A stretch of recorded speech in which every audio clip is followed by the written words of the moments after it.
What if I told you the homeless guy you see on the subway every day was actually ex-CIA?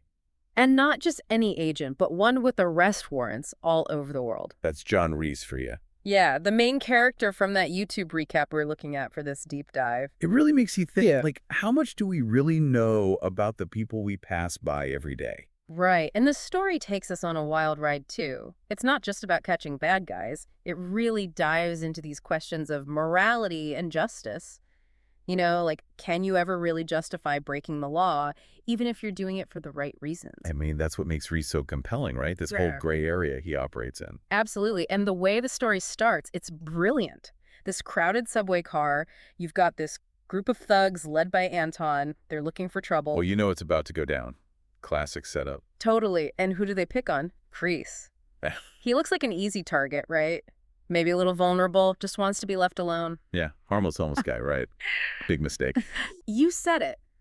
The moment those thugs try to mess with him, bam, all hell breaks loose. Broken bones, pressure points, the whole works. Anton and his crew never saw it coming. Not a chance. It immediately makes you wonder, just who assists this guy? Enter Officer Carter, the detective on the case. He's a sharp one, too. She doesn't let anything slip past her. Seriously, she picks up a seemingly innocent water cup Reese used, gets it analyzed for prints, and boom. She finds out who he really is. Well, at least gets a peek behind the curtain. Enough to know there's a whole lot more to him than meets the eye.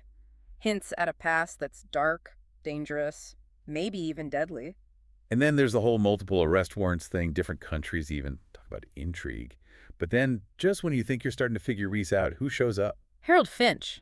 This billionaire lives like a hermit, knows everything about Reese, including all the stuff he wants to keep buried. And Finch's proposition is wild, right? He's like, hey, I can give you a purpose, but it's not that simple. No, not at all. Finch has built this incredible machine, uses surveillance data to predict crimes before they happen. Hold on, that's insane. Like, how is that even possible? Seriously. But here's the catch.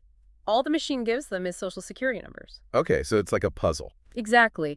They have to figure out if the person is the victim or the perpetrator, what kind of crime is going to happen.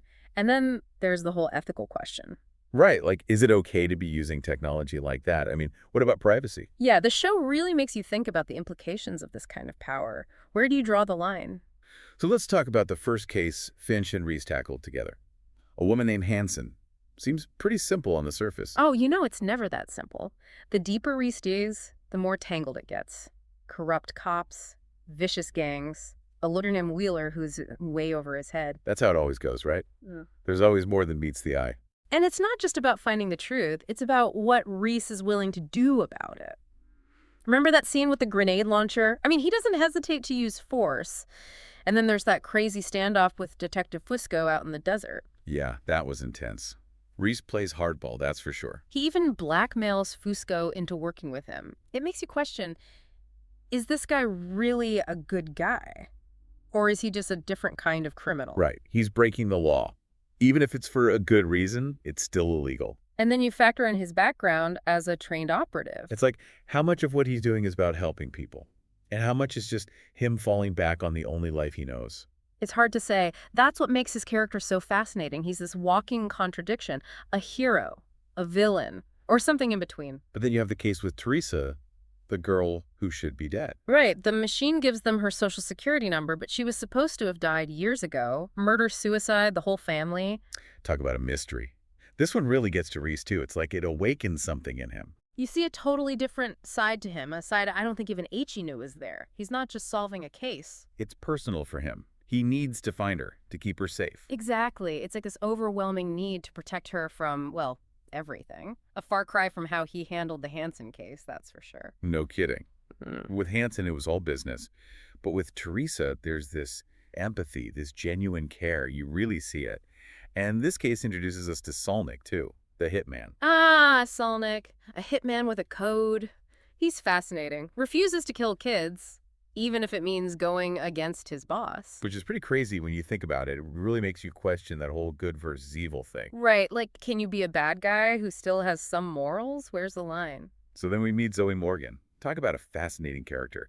This woman, a fixer, lives in a world of secrets. pulling strings, making things happen. Operating in the shadows, Reese ends up in her orbit when she's trying to help a cop who got caught in a bad situation. And Zoe, she's tough, resourceful, but her methods, well, let's just say they're not always by the book. Not exactly legal, that's for sure. But she's not always doing bad things either. Sometimes it's about helping the helpless. It's like, are good intentions enough? Yeah, Even if you do questionable things, it makes you think. it definitely blurs the lines. And speaking of blurred lines, what about the dynamic between Reese and Finch? They are such an unlikely pair.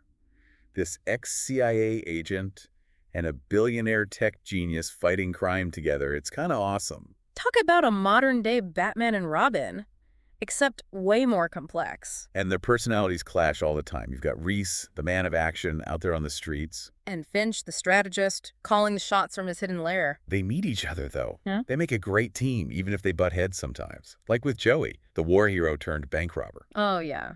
Reese thought they should help him. He really believed Joey was a good guy who just made some bad choices. But Finch was more cautious. He knew there could be serious consequences. It's like their different viewpoints force them to think about the bigger picture. Justice, redemption.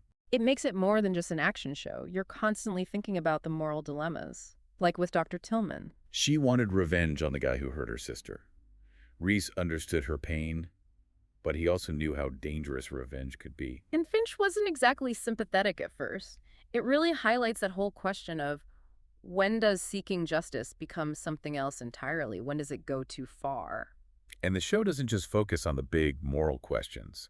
We see these characters struggling personally, too. Reese is haunted by his past, trying to deal with everything he's done. And Finch has his own demons. We get glimpses of what led him to create the machine in the first place. It's clear it's not just about fighting crime for him. It's deeper than that. It's like they both need to find their place in the world, to figure out how their past actions fit into who they are now. And their relationship is a big part of that. They might not always agree, but they have each other's backs. And that loyalty, that trust, helps them face anything.